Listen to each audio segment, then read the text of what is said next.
नमस्कार, मैं डॉक्टर अर्चना राय, assistant professor Hindi, Hemvati Nandan Bahuguna राजकीय स्नातकोत्तर महाविद्यालय नैनी, प्रयागराज। आज का मेरा यह व्याख्यान साधारणीकरण सिद्धांत की व्याख्या से संबंधित है। इसके पहले के व्याख्यान में हमने आपको साधारणीकरण से संबंधित कुछ सामान्य बातें बताई, लेकिन साधारणीकरण की प्रक्रिया को समझना या उस प्रक्रिया को समझने के लिए भारतीय काव्यशास्त्र में कुछ विद्वान हुए या कुछ आचार्य हुए जिन्होंने साधारणीकरण सिद्धांत की व्याख्या की और इसे सरल या हम कह सकते हैं सामान्य करके सामान्य जनमानस तक पहुंचाए। तो जैसा कि हम जानते हैं कि साधारणीकरण सिद्धांत की व्याख्या या कह लीजिए कि भरत मुनि के रस सूत्र की व्याख्या 4 आचार्यों ने की, जिसमें सर्वप्रथम नाम आता है भट्टलोल्लट का, दूसरे नंबर पे नाम आता है भट्टनायक का, तीसरे नंबर पे नाम आता है शंकुक का और चौथे नंबर पे नाम आता है अभिनव गुप्त का। यानी आचार्य भट्टलोल्लट, आचार्य भट्टनायक, आचार्य शंकुक और आचार्य अभिनव गुप्त, ये 4 आचार्य हैं जिन्होंने रस सूत्र की अथवा रस सूत्र की व्याख्या करके साधारणीकरण के सिद्धांत को समझने में कह सकते हैं कि हमारी मदद की।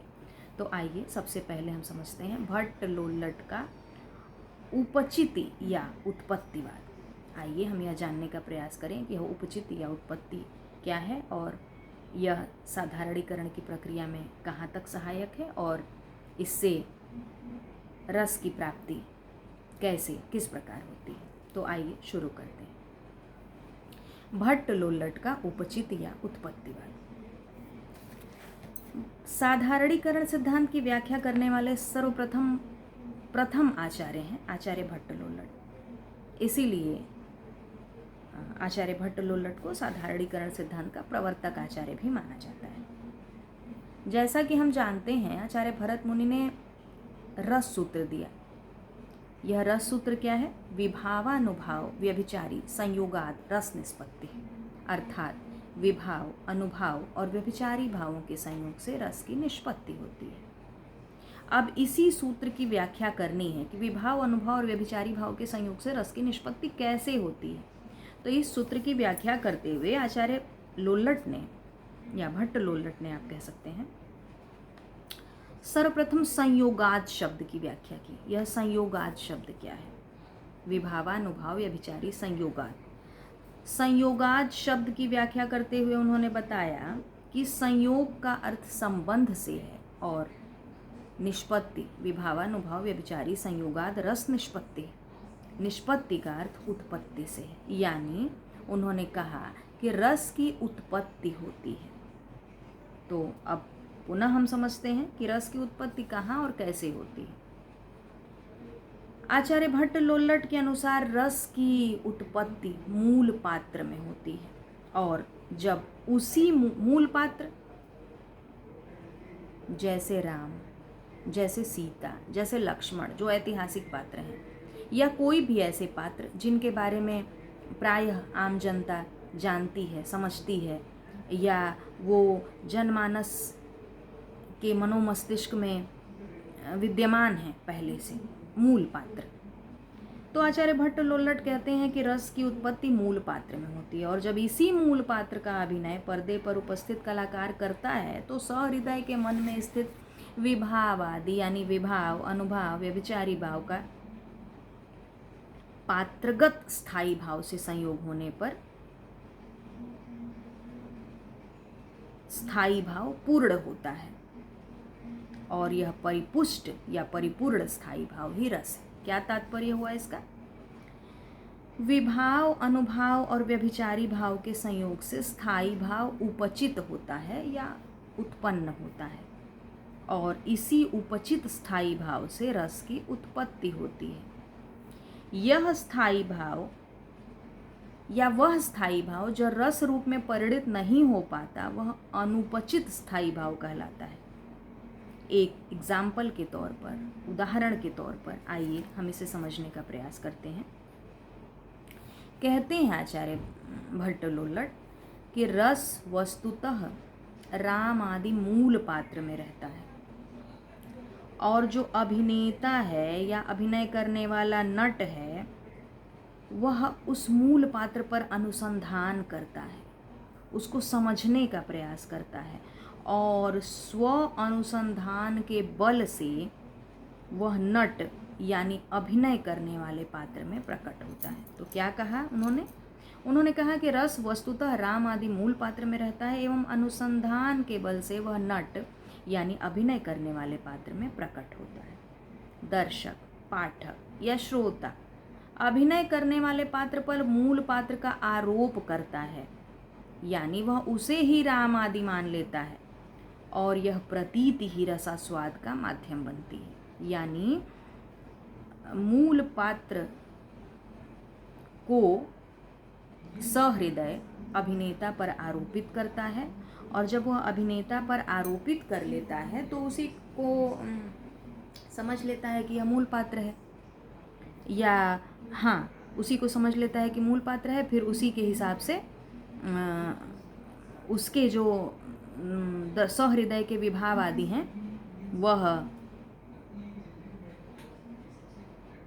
जो पात्र के स्थायी भाव से जब उनका संयोग होता है तो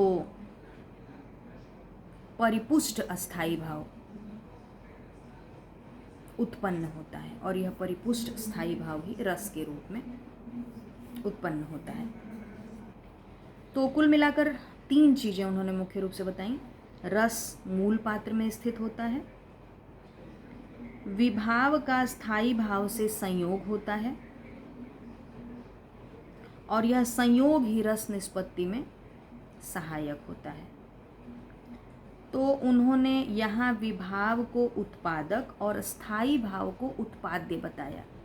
विभाव को उत्पादक यानी उत्पादन करने में सहायक या उत्पादन करने वाले, और स्थायी भाव उत्पाद्य जो उत्पन्न होने वाला है, जो उत्पन्न होता है। और व्यभिचारी भाव को उन्होंने पोषक और रस को पोष्य कहा। यानी व्यभिचारी भाव पोषक हैं किसके? रस के। रस को पुष्ट करने में वो सहायक हैं और रस क्या है? पोष्य है, वो उत्पन्न होने वाला है। तो फिर उन्होंने विभाव और स्थायी भाव में उत्पादक और उत्पाद्य का और व्यभिचारी भाव और रस में पोषक और पोष्य का संबंध बताया। अनुभाव और स्थायी भाव में वह कार्य और कारण का संबंध बताते हैं। अनुभाव और स्थायी भाव, कार्य और कारण का संबंध, एक कार्य है और दूसरा कारण है। तो कुल मिलाकर हम ये कह सकते हैं कि आचार्य भट्ट लोल्लट ने अपने रस सूत्र की व्याख्या में यह बताया कि रस उपचित होता है या उत्पन्न होता है। विभाव अनुभाव व्यभिचारी संयोग आदि रस निष्पत्ति, यानी विभाव अनुभाव और व्यभिचारी भाव के संयोग से रस की उत्पत्ति होती है। और अभी मैंने आपको बताया विभाव, स्थायी भाव उत्पादक उत्पाद्य, व्यभिचारी भाव और रस पोषक और पोष्य, और अनुभाव और स्थायी भाव को वह कार्य और कारण मानते हैं। तो यह है भट्ट लोल्लट का उपचितिवाद। कुछ विद्वानों ने इसकी आलोचना भी की, आप कह सकते हैं कुछ आलोचकों ने इसकी आलोचना की। उन्होंने कहा कि रस जब मूल पात्र में स्थित है तो फिर रस की निष्पत्ति कैसे हो सकती है अभिनेता पर, या अभिनेता तो उसका अभिनय करता है और कुछ मामलों में तो यह ठीक है, लेकिन कहीं कोई ऐसा पात्र, किसी ऐसे पात्र का के बारे में हम अभिनय देख रहे हों, सुन रहे हो या काव्य में पढ़ रहे हो जिसके बारे में हम पहले से ना जानते हों, तो तब उस पर हम मूल पात्र का आरोप कैसे करेंगे? यानी जब वो ऐतिहासिक है, वास्तविक है, तब तो ठीक है, लेकिन भाई कोई ऐसा पात्र हो जिसके बारे में हो सकता है हम ना जानते हों, तब हम कैसे कह लेंगे कि, या कवि कल्पित पात्र हो तब हम कैसे कहेंगे कि नहीं रस की निष्पत्ति हुई, या मूल पात्र का आरोप हम कर लेंगे अभिनेता पर। तो यह भट्ट लोल्लट के उपचितिवाद की सीमा है या आलोचना है। लेकिन हम कह सकते हैं कि इन सारी सीमाओं और इन सारी आलोचनाओं के बावजूद भट्ट लोल्लट के उपचितिवाद या उत्पत्तिवाद से हमें रस निष्पत्ति या रस की उत्पत्ति को समझने में सहायता मिलती है, और साधारणीकरण के सिद्धांत को समझाने में यह एक महत्वपूर्ण सिद्धांत है। धन्यवाद।